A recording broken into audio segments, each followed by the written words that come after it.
Hi there, I'm going to show you how to replace the battery on this Nissan Intelligent Key fob.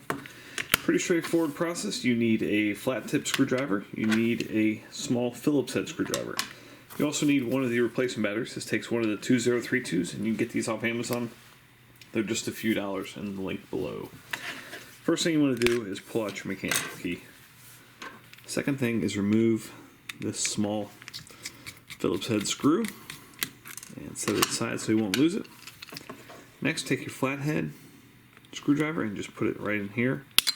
Just give that a little twist. It might not come off that easy, but that's how it comes out. Take your screwdriver and just push down right here. Release it a little bit. Take your dead battery out. The new one goes in positive side facing up. This goes in like that. Flip it into place. Replace your screw and put this back in, and you can test it right here. Make sure you've got your red light and you're all set. Thanks so much for watching. Make sure you hit that thumbs up button.